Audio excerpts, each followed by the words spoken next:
All right, everybody. Come on in. Hustle in here. Hustle in. Hustle in. All that praying. You're ready. You're fortified. You're fortified. We're all set. I told you earlier, Phyllis used to say whenever she went on these liberal battle of the feminists, she would say, "From the malignant enemy, defend me." That was her prayer. So you guys got that all covered, so we're ready to roll.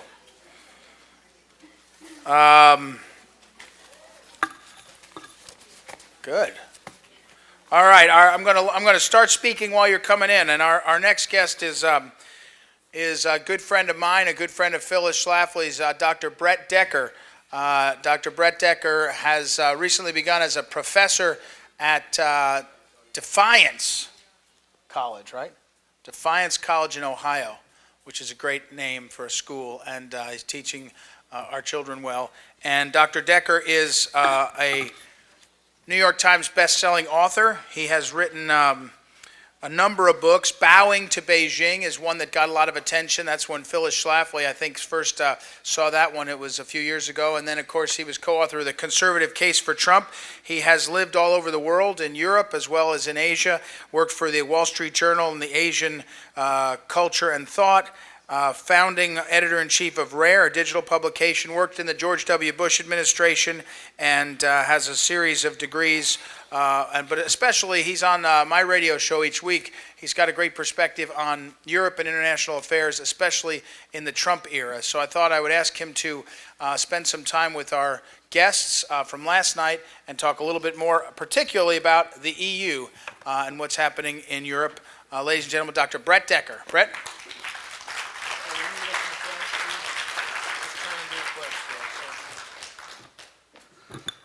It's great to be here. I think we'll start by reciting the Pledge of Allegiance, so if we could all stand. I pledge allegiance to the flag of the United States of America, and to the republic for which it stands, one nation, under God, indivisible, with liberty and justice for all. Okay, thank you. It's a great honor and pleasure for me to be here again at Eagle Council.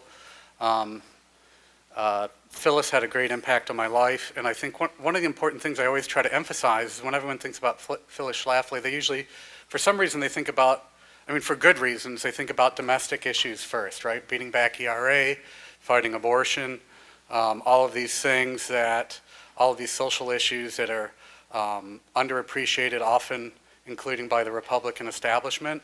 But I think what is underrated is her foresight and her vision on foreign policy in many ways, right? We heard a little bit yesterday about her support for President Reagan, and I think this conversation will extend nicely from that.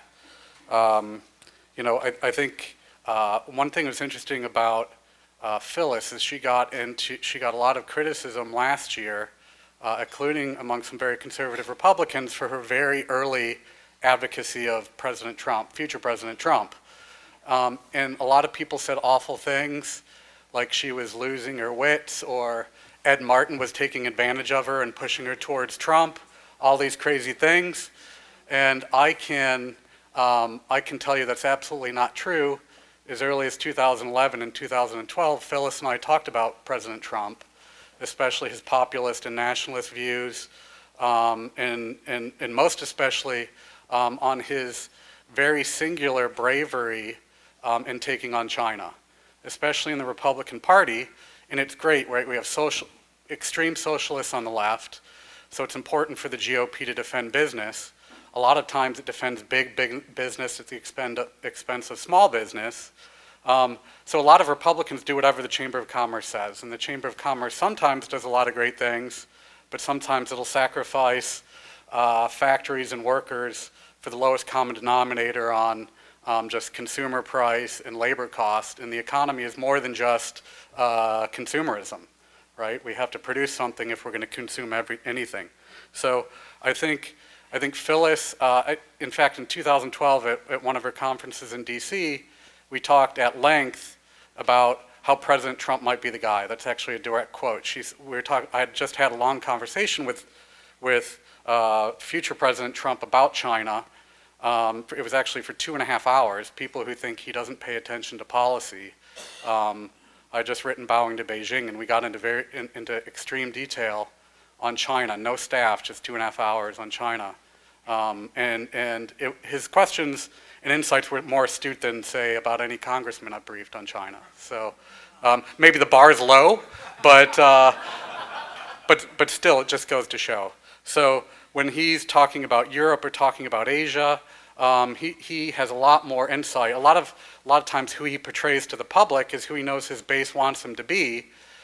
It's kind of at the expense of people thinking he's not a serious thinker, and I'll just say that's not true, and Phyllis knew it wasn't true. And 4 years before the election, she said to me after we talked about China, she said, he might be our guy, and I said he might be. So I think that's important information. None of this was willy-nilly or arbitrary or late in the game on her part. She'd been thinking about it and discussing it, especially on these nationalist issues, right? And we'll talk about this in the panel now.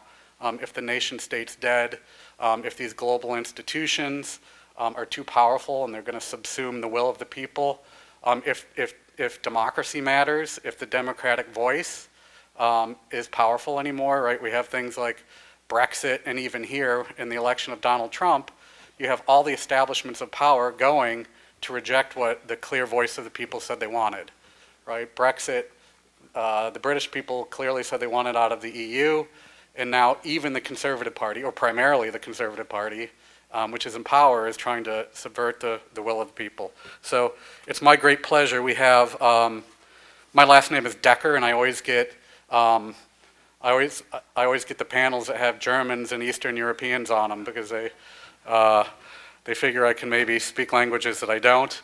But it's my great pleasure now to invite our two guests. Europe is the eye of the storm in very many ways.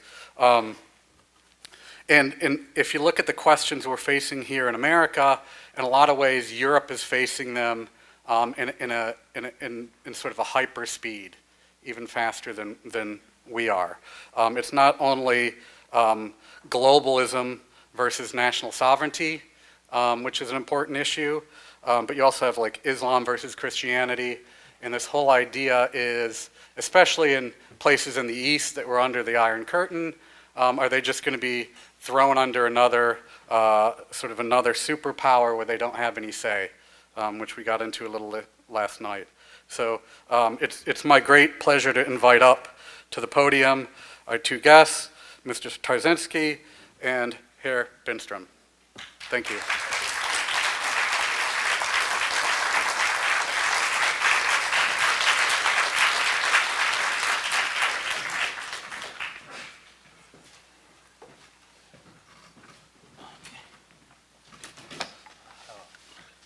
Hello again.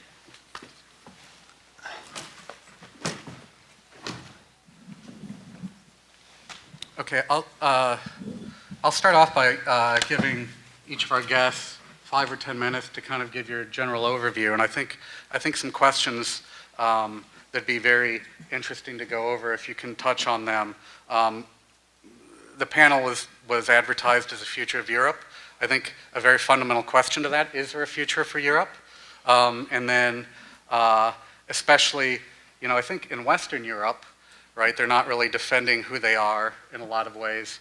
So a lot of people think, well, if Germany becomes a basket case, France becomes a basket case, then they'll just move east for the people who are trying to defend, especially sort of this immigration invasion. So that kind of is related to, does the will exist to survive, right? Is anyone going to defend the remnants of Christian civilization? No one likes to use that term anymore, but it's kind of at the root of the European crisis. And part of that is, can a secular society win against a religiously motivated radical Islam? I think a question that always fascinates me on Europe and why it doesn't work other than the massive bureaucratic state is, does a monetary union make sense, right? A country like Germany that has a sort of a strong currency need, export and manufacturing related, should it have the same currency as somewhere like Greece, right? That needs a weak currency and is, say, tourism more tourism related. And lastly, right, the elephant in every room in every country, the Trump factor. How does President Trump and what he's trying to do sort of reorienting American policy? How does that work with Europe as far as NATO tariffs and everything else? So I'll start, and this is no political statement. I'll start on my left. Right, so what about the starting on the right? Nie chcesz zacząć? No, it's fine. That's fine. That's okay. Okay. I mean, I don't like leftists, but Well, this brings me in a very special situation to be on the left one time in my life, so why not? Considering as being far right in Germany, so, well, at first, thank you very much that you attended this discussion about Europe. The common meaning in Europe is that the American don't care about Europe, so it's very nice to see you here, And so let's go to some of the question. The first one was, is there a future of Europe, and there is very often a mistake. People are not making a difference between Europe and European Union. And for us it's very important to make this difference, because Europe is a continent, is a beautiful continent with a hilarious history and with really strong nations. On contrary to that, European Union is just a construction of some bureaucrats, which, in my opinion, definitely is not going to have a long future. please God. Yeah, please go there. The European Union was a good idea maybe till some 1990, around, with the free market and the possibility to move inside the European Union freely. But since the last 10 years, it's becoming worse and worse. The biggest problem, and you mentioned it, was the monetary union. Putting together countries like Greece, Italy, Spain on one side, and Germany and Austria and Holland on the other side, it doesn't work.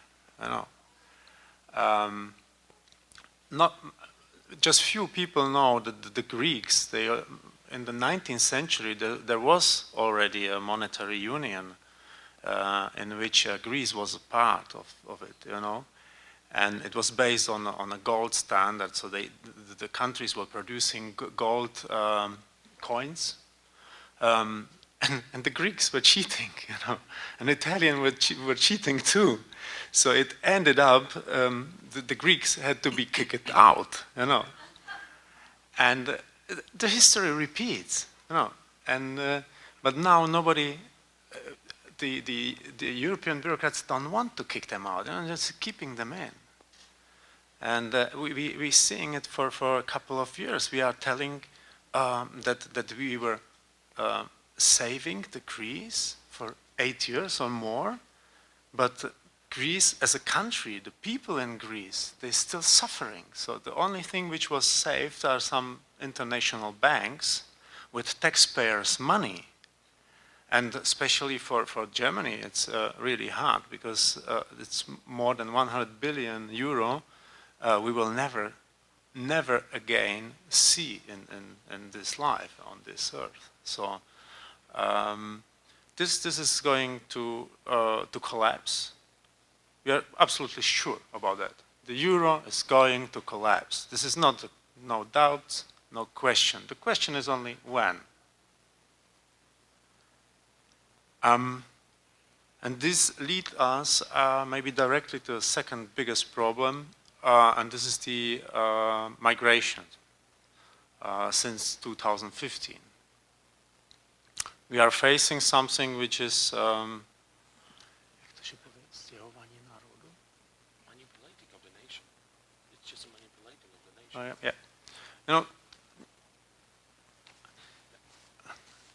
you are aware of the problem that Angela Merkel just opened the borders and invited people coming to Germany, you know, and this is also an important fact because there is a narrative saying, yeah, they are coming to Europe and there are political refugees and stuff like this. And I can tell you from my own experience, you know, I am political refugee, so I was emigrating from communist Czechoslovakia. So, and if you are suffering, if you really fear for your life or for your freedom, then if you run, let's say, from Syria, then you are safe when you are in Turkey.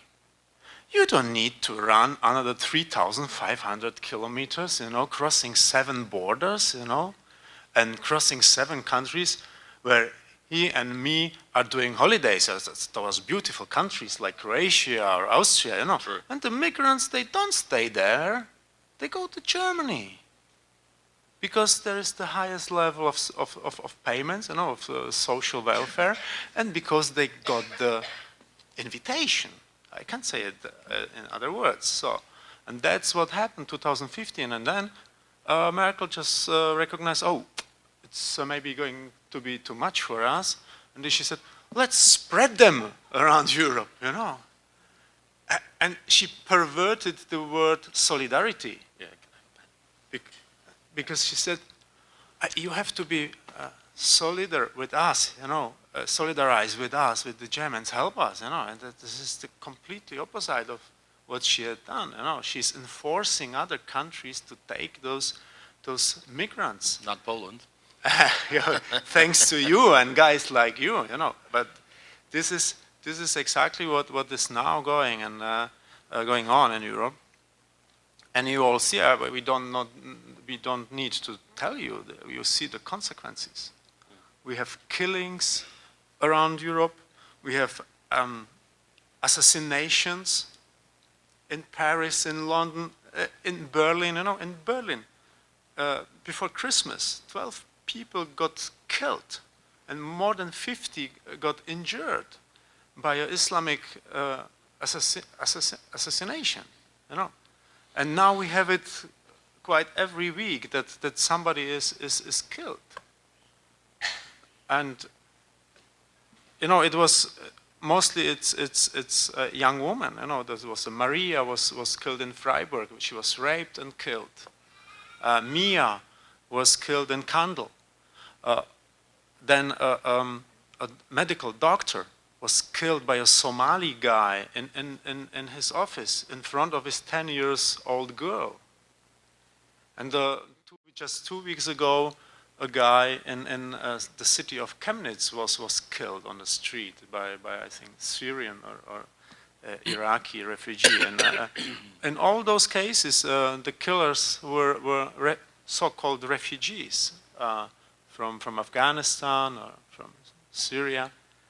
And in many cases, they were illegally in Germany. They should be already kicked out of the country, you know, by the law, but they weren't. So this is the second point. If we will not be able to handle this problem and hand in hand with our European partners, this is going to destroy Europe on the long run, I am sure. Yeah. Thank you. Thank you. I'll take it. So the answer is very clear. The future of Europe, Europe alive or Europe dead. This is what it is. It's very simple. Because to be alive, it's not only to have a money, to have a monetary, to have a breathe. It's much more than that. The difference between us, between conservatives and between leftists, is very clear. We do have ideology. We do have what we believe in. They don't believe in anything. They do believe in money and power. That's it. We do have a God. We do have something above us. We do have a future. We do think about our legacy. We do not think about what we're going to eat. Is it better? Is it good or bad? It's not that important. So it's about values. The difference is very clear. We do have values. We cherish them. We care for it. We fight for it.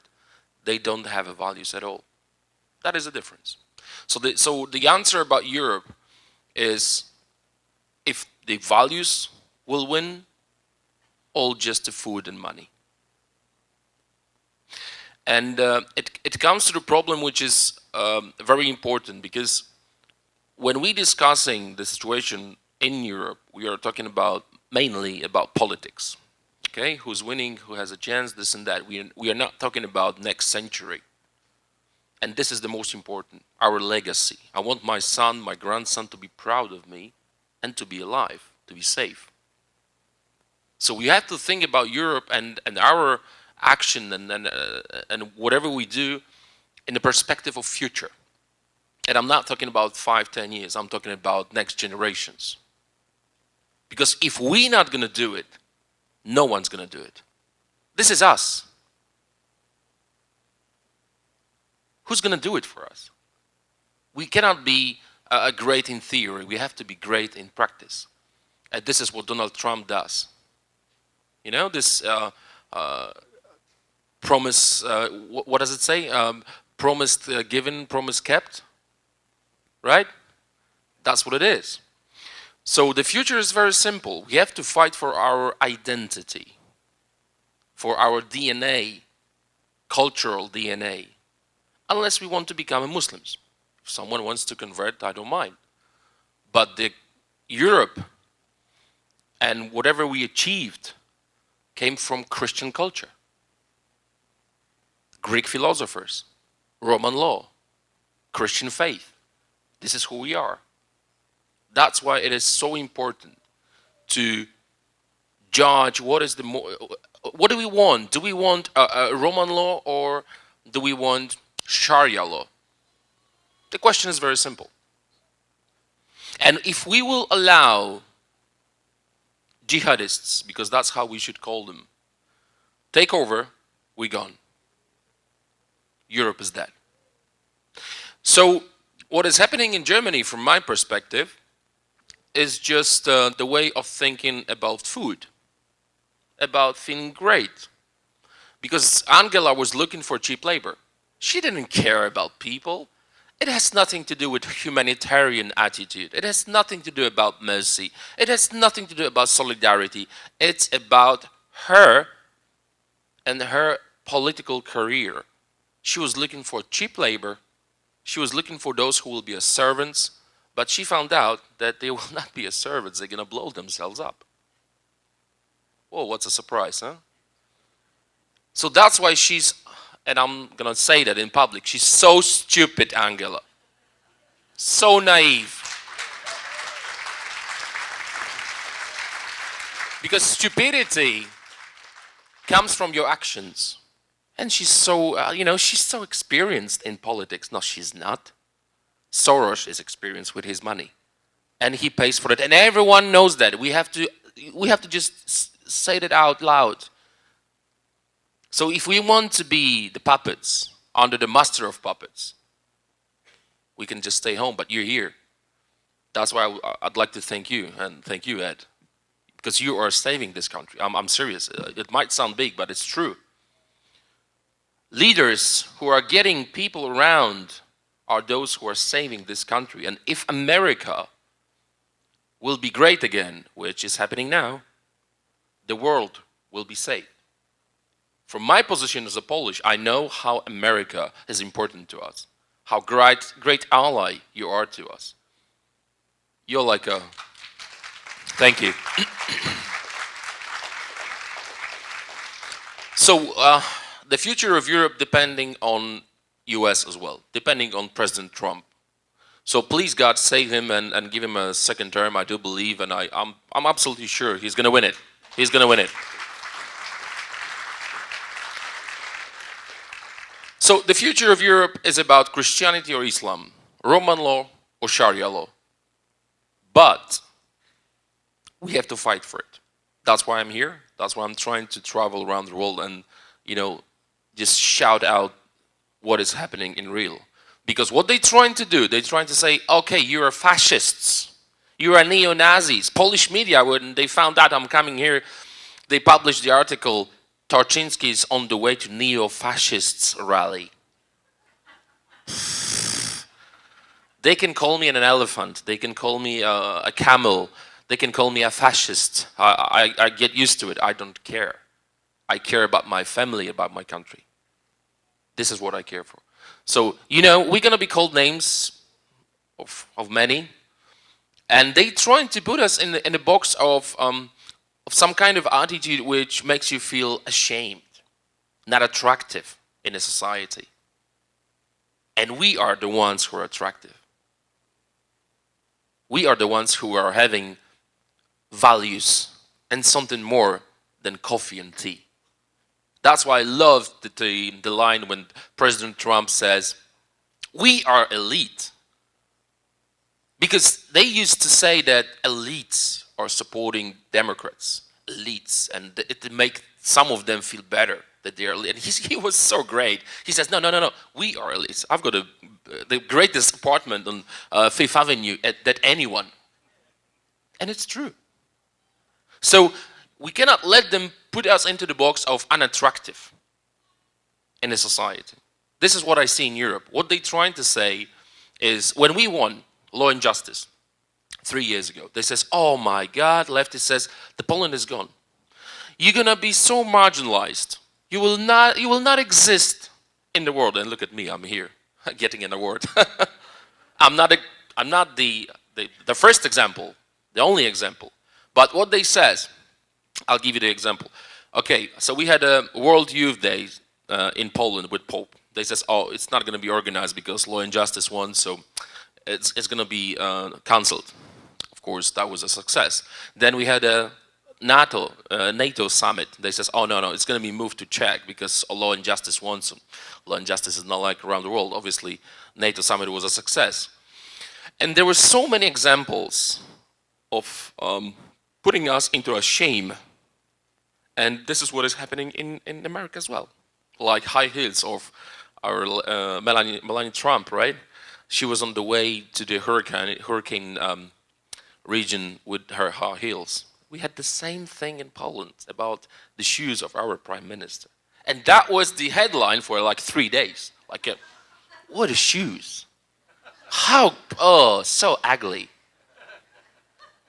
This is what is happening in media now. To put us into a shame box and then make us unattractive. Because they feel that they are not right, they feel that their conscience is painful. So they have to find the way to explain it to herself, to themselves. So very important is to be brave. Why I'm talking about it, because very important is to be brave, to speak out, to be proud of what we believe in, and then we're going to win. Thank you.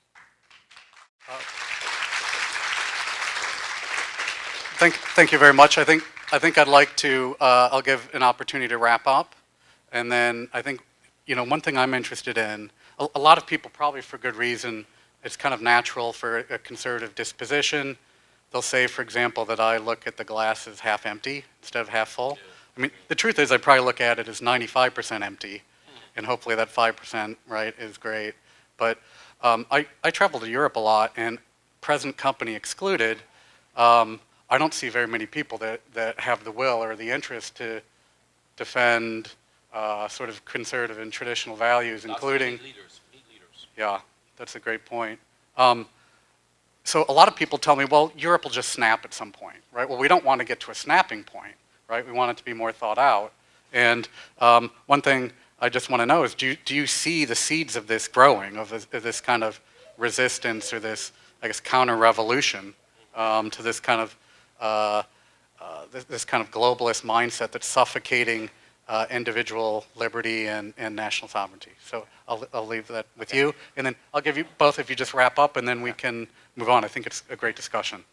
At first, Dominik, thank you for what have you mentioned. This is a very important point about this keeping us ashamed, and I think this is a very good example how they work.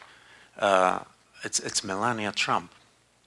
If you just imagine what happened when Trump come into the office, he has got such a beautiful wife. Look on her, yeah? And so there was a chance for the whole media, even for the yellow press to start something like, oh, we have the next Jackie Kennedy, you know. Everybody could love this woman, you know. She is so elegant, she's wearing such elegant clothes. But what we are reading is the totally opposite, you know. Trump is presented as a stupid guy, you know. He has an elite university. They're gonna pay for it. Yeah. Yeah. Don't you be worried. And she is presented as a, you know, I don't have the words, you know, but then accidentally I found in some yellow press that Michelle Obama, how beautiful she is. You know? And I mean, okay, you know, it's everything just a matter of taste, but it's not such magazines like you think. But And Hillary is a model. well, but just on this example, you know, you can see how inflamed they are, and this is just one level of communication. It goes also to the political spheres. You know, we touched this point already several times.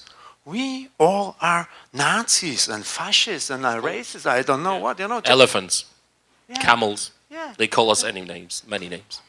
And this is so wired. If you think about it, I said it yesterday.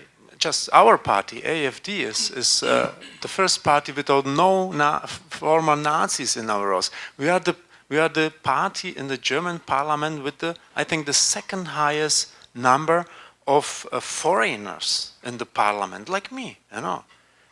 And they always calling us like we were against foreigners, and it doesn't make sense. So they are constantly perverting the truth. So every time they say something, I just think, okay, just take the opposite, and that's the truth. Yeah? It's a very easy rule. Yeah? Well, and other point, what you said about Angela Merkel. Of course, inviting the migrants to Europe, it has had nothing, really, nothing to do with humanity. Nothing. All those liars who are pretending, they just want to help those poor people. That they are lying. If they would like to help them, they would help them in the region of origin. We have statistics. You can help 30 times more people with the same money if you send the money down instead of keeping them in Germany. But there is the answer. A migrant costs us 35,000 euro a year. If he is pretending he is underage, up to 85,000 a year. Which is $150,000. Roughly, Yeah, it's right? around $100,000. But what do you think? How many of this money get the migrants? Quite nothing. All the money goes to the asylum industry. All the money goes to the companies that building the houses for them, who are running the houses, who are delivering the food, who are delivering the clothes, who are taking care for them. So, And they're friends of some friends of the friends. and they're, of course, this is next point. So, who is the biggest private employer in Germany? Guess, not Mercedes-Benz, not Siemens. It's the Catholic Caritas. And the biggest owner of real estate property is the church. And they are pretending, oh, we wanting to help. So why they are renting for money? If it's just, you know, help, they could give it for free, but they are not. And it's not just about Catholics. I'm Catholic too, you know. It's the same with the socialists. They have organization earning the money with this system. Yeah. So this is just those two remarks to you, and now it's up to you to continue. Yeah, I know we're short with time. Just to finish it, the whole immigration thing in the society is just a new religion for some. What the leftists and socialists did in Europe, they get rid of Christianity, and you cannot live with God. You cannot. So people found out the new way of cherishing or believing in something. So they found out that they might have a new religion of helping others. And that's how the leftists tried to get people into this madness of illegal immigration. It's illegal, but they trying to explain it as a new religion. I'm good, I'm better, I'm helping. So this is a very important thing that has to be underlined. And just to finish it, if they call you fascists, Nazis, which is not true, but if they do, call them as they really are, Stalinists.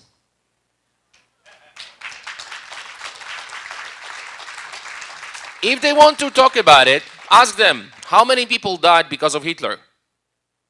60 million around the world. How many died because of Stalin? 200 million. Thank you very much. Thank you. You know, we could have a whole conference on this discussion, right? Everybody in America, we're the sons and daughters of Europe for the most part, or at least our ideas. I was just looking down at my notes for the conclusion, and it says Caesar salad, schnitzel, Cabernet, and a bottle of San Pellegrino.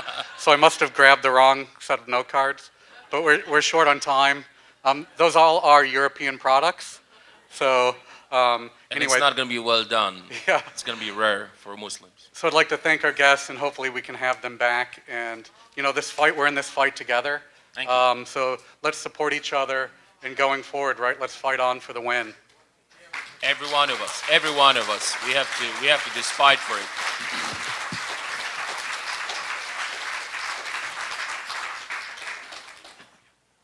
You just inspired me to give you a present, because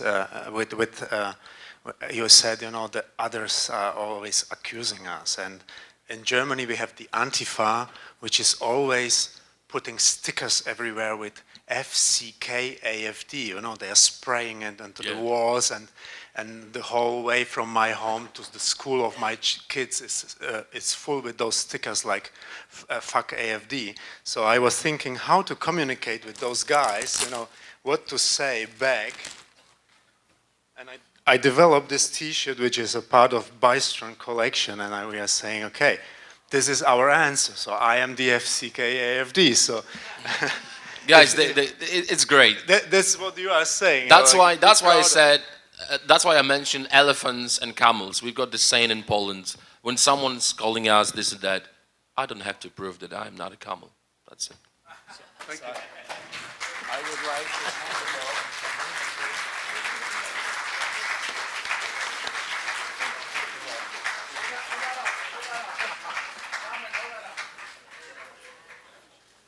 Thank you. Thank you That's very great. much. Thank you, everyone. That's terrific.